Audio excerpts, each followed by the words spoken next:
औज़ु बिल्लाहि मिनश्शैतानिर्रजीम बिस्मिल्लाहिर्रहमानिर्रहीम। हम अपनी ज़िंदगियों को इस तरह से जी रहे हैं, जिनके पास दौलत है, पैसा है, वो नहीं देख रहे कि हम लोग कहाँ लगा रहे हैं। बेतुका ही इंसान खर्च करता जाता है। अगर हम ये देखें कि हम किस मुल्क में रह रहे हैं, हम एक ऐसे मुल्क में रह रहे हैं जहाँ पे गरीबी और गुर्बत भी बहुत ज़्यादा है।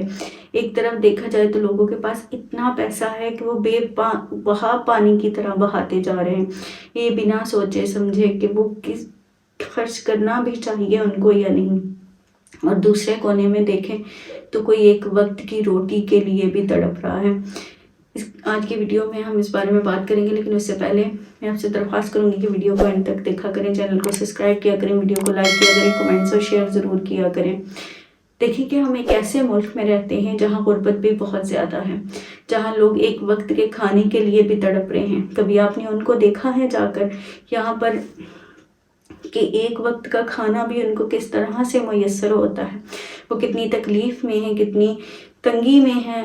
एक तरफ तो हम अपने ब्रांड पहनते हैं, इस तरह की चीज़ें इस्तेमाल करते हैं, और दूसरी तरफ अगर देखा जाए तो हमारे मुल्क में इस तरह के लोग हैं जिनके पास पहनने को कपड़े तक नहीं हैं, लेकिन हम किसी का नहीं सोचते।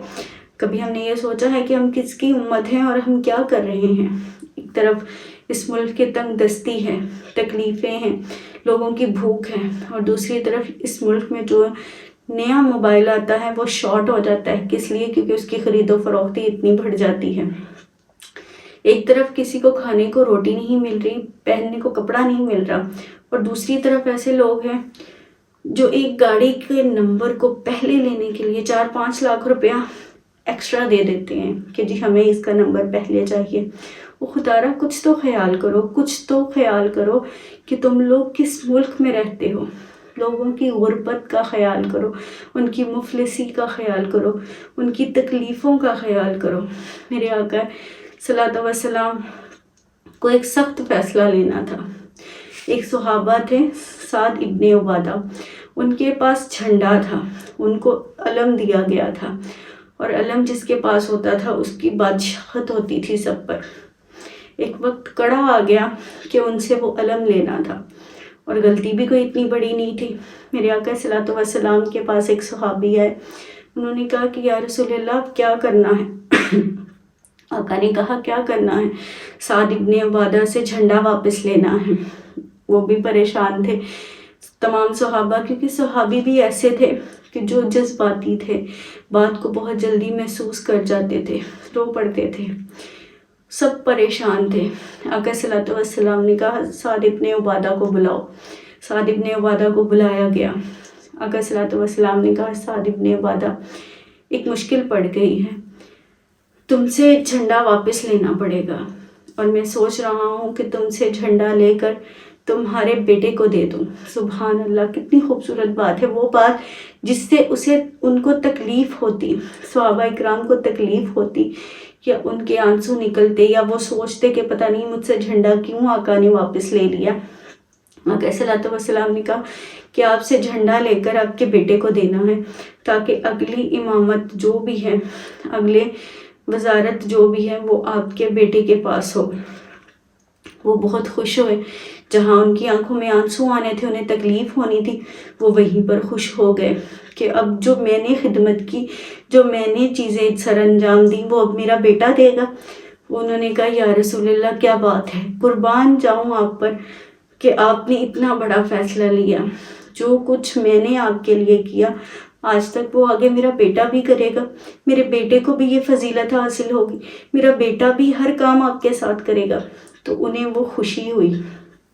देखिए कि इंसान को खुशी होती है ना, जब उसे ये पता चलता है कि अब उसका बेटा भी उसके बराबर आ गया है, वो तमाम काम कर सकता है जो वो खुद कर रहा है।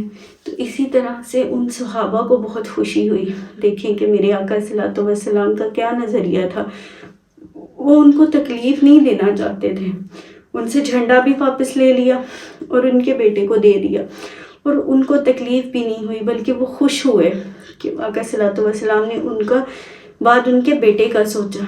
और हम क्या करते हैं, हम अपने सिवा किसी का सोच ही नहीं पाते। हमें क्या चाहिए ये हमें पता है, हमें کس چیز کی ضرورت ہے ہمیں یہ پتہ ہے، اور ایکسٹرا ہی پتہ ہوتا ہے کہ ہم نے یہ کرنا ہے، ہم نے وہ کرنا ہے، ہم نے اتنے لاکھ یہاں پر لگانے، ہم نے اتنے کروڑ یہاں پر خرچ کرنے ہیں. لیکن کیا کبھی ہم نے یہ سوچا ہے کہ جو ہمارے آس پاس ہیں وہ کتنی تکلیف میں ہیں؟ پتہ نہیں کسی کے پاس ایک وقت کا کھانا بھی ہوتا ہے یا نہیں. ہم لوگ اتنی چیزیں ویسٹ کر دیتے ہیں. باہر لوگوں کو اکثر دیکھو وہ جاتے ہیں، خدا را کچھ خیال کیا کریں، کھانا بچا ہوا ہوتا ہے وہ ویسٹ کر جا کے آ جاتے ہیں کہ یہ چھوڑ دو. کس لیے چھوڑ دو؟ کبھی دیکھا ہے کہ کوئی اس کھانے کے لیے کس طرح ترستا ہوگا؟ جو اللہ پاک نے نعمتیں رحمتیں آپ کو عطا کی ہیں، کچھ لوگ ان نعمتوں اور رحمتوں کے لیے ترس رہے ہوتے ہیں. اور اللہ پاک کی ذات اگر ہمیں دیتی ہے تو اس کا شکر ادا کیا کریں، اور اس کے دیے ہوئے رزق سے جو اس کی مخلوق ہے اس کا بھی خیال رکھا کریں. یہ ہم پر فرض ہے کہ اگر ہمارا رب ہمیں دے تو ہم اس میں سے اس کی مخلوق کو بھی دیں، جو ضرورت مند ہو اس کے لیے اس کی تکلیف میں کھڑے ہوں. اگر میرے رب نے اس قابل ہمیں بنایا ہے تو ہمیں یہ کرنا چاہیے. یہ جو ہم گاڑیوں پر، موبائلوں پر بے تکا پیسہ لگا دیتے ہیں، کروڑوں کے لاکھوں کے موبائل لے آتے ہیں، لیکن ہم پیچھے مڑ کر یہ نہیں دیکھتے کہ ہمارے ملک میں اور کیا کیا ہو رہا ہے. ہمارے ملک میں غربت کتنی ہے، کتنے غریب ہیں، کتنے بے سہارا لوگ ہیں، بے گھر لوگ ہیں. ہم اپنی عمارتیں کھڑی کر کر بیٹھ جاتے ہیں. ایک نہیں 2 گھر بن جائیں، 2 نہیں 3 بن جائیں، 3 نہیں 4 بن جائیں، 4 نہیں 5 بن جائیں. ہم عمارتیں کھڑی کی کھڑی کرتے جاتے ہیں، لیکن یہ نہیں سوچتے کہ جو بے گھر ہیں ہم ان کے لیے بھی کچھ کر لیں. اگر ہمارے پاس لاکھ بھی ہے نا تو وہ کہیں گے ہم کہ ہمارا ہی ہے. ہم یہ نہیں کہیں گے کہ ہم اس میں سے 150 ہی کسی کو دے دیں، کیونکہ ہمارے میں اتنی ہمت نہیں آتی. تو ہم کسی کو کیا گھر دیں گے؟ کچھ خدا را خیال کریں، کچھ اپنی زندگی میں بدلاؤ لائیں، کچھ اسلام کی طرف چلیں. یہ زندگی کب ختم ہو جائے کوئی پتہ نہیں، یہ سب کچھ یہیں رہ جائے گا.